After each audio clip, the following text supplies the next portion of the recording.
It is a great pleasure to greet you from the studio of Curia Web TV, the video channel of the Court of Justice of the European Union based here in Luxembourg. Our mission is to inform you, as EU citizens, about the court decisions that shape the daily lives and future of all of us. As hearings of both courts, the Court of Justice and the General Court, are public, anyone can attend them. You are not in Luxembourg?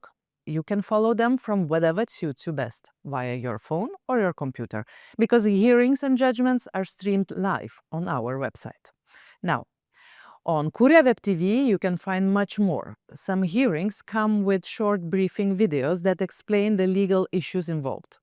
And if you are looking for a quick update, you can watch a summary of the latest landmark judgments in less than 5 minutes. In addition to covering legal news, Kuria Web TV will, on a regular basis, broadcast 3 in-depth programs, each with its own exclusive content and unique format. I invite you to discover them on our website. To mark the launch of Curia Web TV, I am pleased to welcome to the studio Mr. Koen Lenaerts, President of the Court of Justice of the European Union.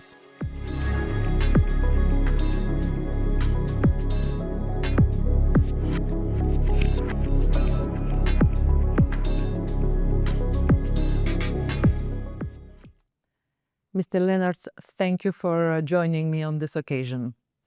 How does this new channel meet today's communication need?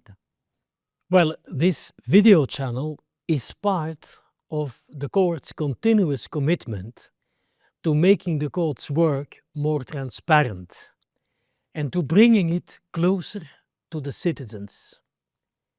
Transparency matters because people have the right to see and understand how the court makes decisions that affect their lives. Democracy is one of the core values upon which the European Union is founded. This kind of openness builds trust, and that trust is essential for a healthy democracy. Transparency is often at the heart of our cases.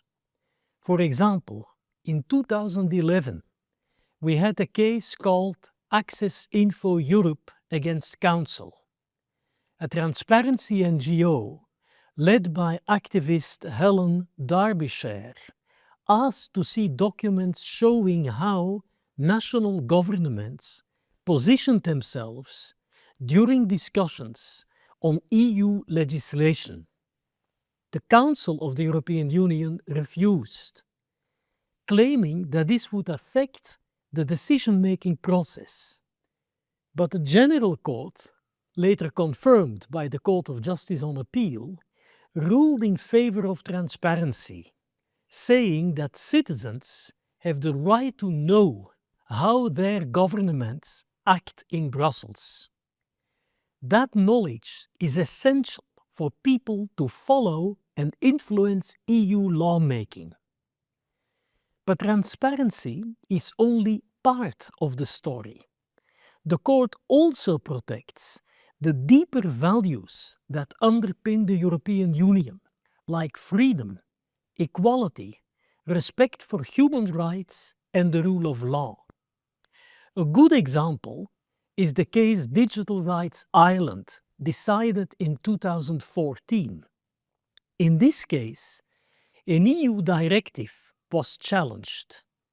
This directive required telecom companies to store everyone's phone and internet data for months, just in case the authorities might need it. The court found this mass data retention to be a serious interference with people's fundamental rights, especially their right to privacy and protection of personal data. The court ruled in Grand Chamber that such blanket surveillance without strong safeguards or clear limits was not compatible with the Charter of Fundamental Rights of the European Union. The judgment delivered a clear message, even in the fight against crime or terrorism, The EU must respect the basic rights and freedoms of its citizens. The aim of Curia Web TV is to increase transparency, help people understand their rights, and demonstrate how EU values are upheld, not just in theory, but also in real-life situations involving real people every day. Individual rights matter.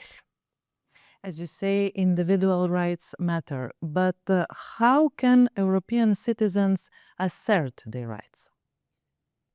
Well, the role of the court is to make sure that EU law is interpreted and applied in the same way in all EU member states, so that our common rules remain truly common and that all citizens have equal rights. For example, if an Estonian citizen has a legal problem relating to EU law, as an employee or as a consumer, she or he can take the case to a national court in Estonia. If there are doubts as to the meaning or the validity of the applicable EU rules, the national judge can, or even has, to ask our court to explain how these rules should be interpreted, or if they are valid or invalid. This process is called the preliminary ruling procedure, and it's the most common way in which citizens interact with the EU courts through their national judges. In other specific cases, individuals can go directly to the General Court. For example, if a Bulgarian citizen considers that an EU institution has made a decision that affects her or him directly and individually, such as denying a right or issuing a fine, she or he may then ask the General Court to annul that decision. There is also an appeal before the Court of Justice possible thereafter. This direct access applies mostly to individuals or businesses who are the addressees of an EU decision. But why does it matter that European citizens assert their rights? What's the impact? Citizens help shape how EU law is understood and applied uniformly across the EU. Some of the cases brought before the court have made history by changing how EU laws work for everyone. For example, thanks to individual citizens challenging unfair rules, we now have stronger personal data protection, cleaner air, and more transparent pricing when buying things online. The Court of Justice and the General Court don't just settle disputes. They protect rights, solve real-life problems, bring legal certainty, legal clarity, and help make sure laws are applied the same way everywhere in the EU, so that all citizens are treated equally and fairly. Thank you, Mr. Lenaerts, for joining me for this first broadcast of Kura Web TV. Thank you, madam. I invite all citizens to watch our channel, where you can follow streaming of the hearings, interviews with the members, and programs that open the doors to the court, explaining how it functions and make decisions that affect your daily life in your language. Thank you, Mr. President. Thank you for joining and stay connected with us.